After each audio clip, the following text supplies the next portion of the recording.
Hello students, today I am going to discuss format of trading account. इससे पहले हम लोग जर्नल पढ़ चुके हैं। जर्नल बुक के बाद हम लोगों ने लेजर प्रिपरेशन पढ़ा था। लेजर प्रिपरेशन के बाद हमने ट्रायल बैलेंस बनाना सीखा था।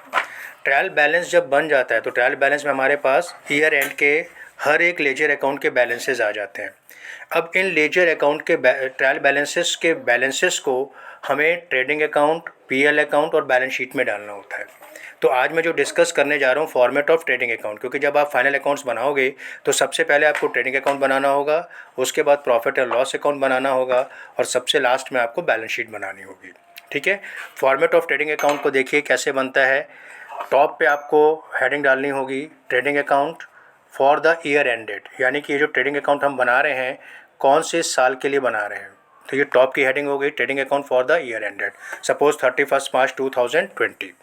ट्रेडिंग अकाउंट का फॉर्मेट में ये साइड डेबिट होगा, particulars and amount, similarly particulars और फिर इसके आगे आपका अमाउंट, यानी one side is debited and other side is credited.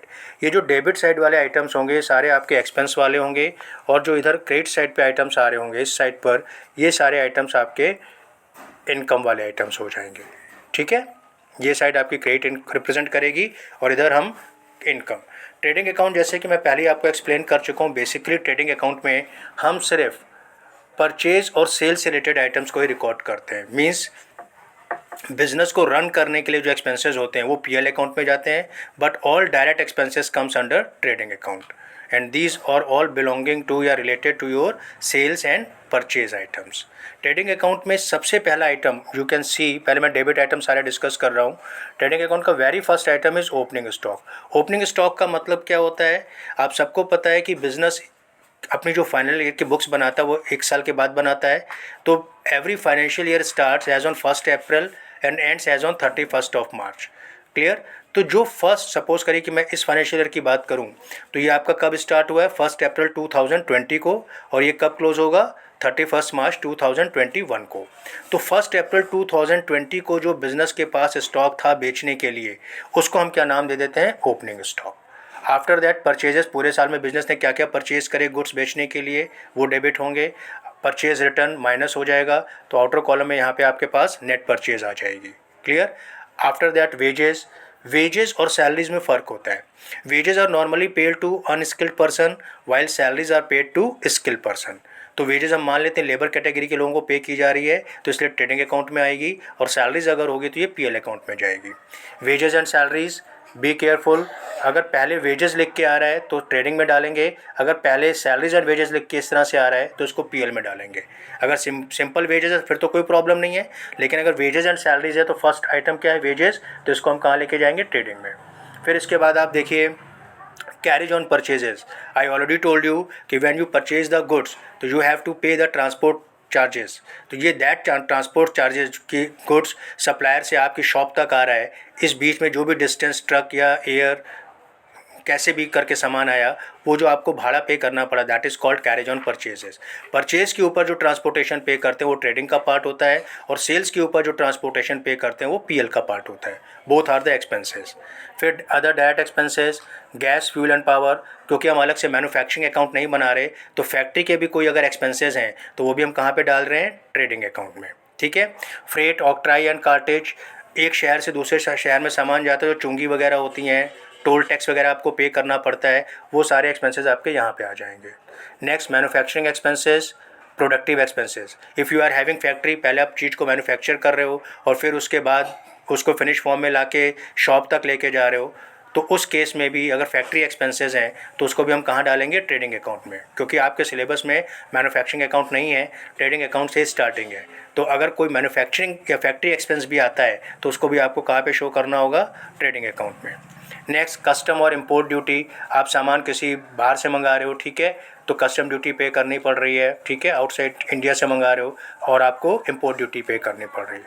To dock and clearing charges, जो पोर्ट होते हैं, पोर्ट पे शिप आपका खड़ा होता है तो उसको वहाँ के लिए चार्जेस देने पड़ते हैं, तो इनको हम बोलते हैं dock and clearing charges. Excise duty, ये प्रोडक्शन से रिलेटेड होती है, जितना प्रोड्यूस करोगे उसके ऊपर आपको एक्साइज ड्यूटी पे करनी पड़ती है गवर्नमेंट को। Type of expense, type of tax, तो इसको भी आपने कहाँ डाला, ट्रेडिंग अकाउंट में। Factory rent and lighting, factory के expenses. Other direct charges, royalty. Royalty का मतलब ये है कि अगर आपने कोई चीज़ मैन्युफैक्चर करी है तो उसको कोई दूसरा यूज़ नहीं कर सकता। अगर कोई दूसरा यूज़ करेगा तो उसके लिए उसको रॉयल्टी पे करनी पड़ेगी। तो if you are using someone others manufacturing product और समवन अदर्स टेक्नोलॉजी, तो you have to pay the royalty. तो ये रॉयल्टी आपके लिए क्या हो जाएगी, एक्सपेंस। क्लियर। तो ये तो मोटे मोटे मैंने आइटम डिस्कस करे कौन से, जो कि आपके ट्रेडिंग अकाउंट के डेबिट साइड पर आएंगे। ठीक है। और क्रेडिट साइड पर नॉर्मली दो ही आइटम आते हैं।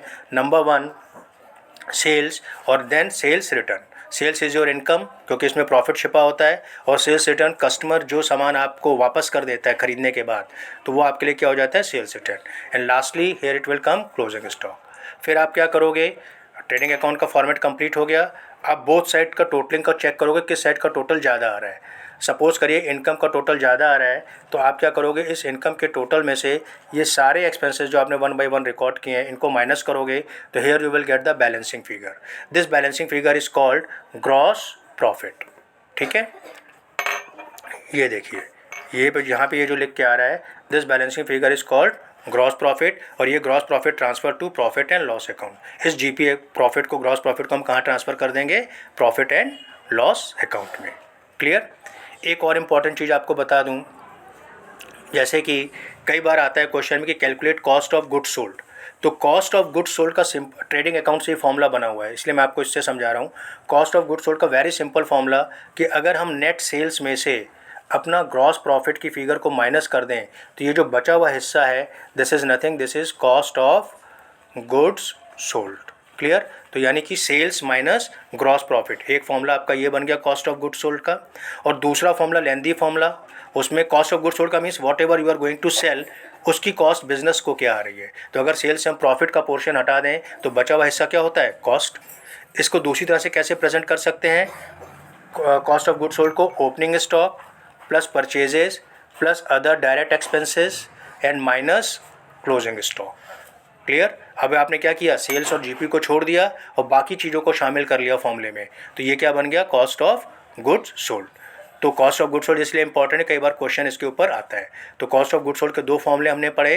वन फॉर्मूला या short formula sales minus gross profit, and second formula debit के साइड पे जितने एक्सपेंसेस ट्रेडिंग में आ रहे हैं उन सबको सम कर लीजिए और माइनस कर दीजिए उसमें से क्लोजिंग स्टॉक। तो ये आपके पास क्या बन जाएगा, cost of goods sold. Clear student. आज हमने ट्रेडिंग अकाउंट के बारे में बात की। नेक्स्ट लाइव क्लास में मैं आपको पीएल अकाउंट और बैलेंस शीट के बारे में बताऊंगा। That's all for today. Thank you.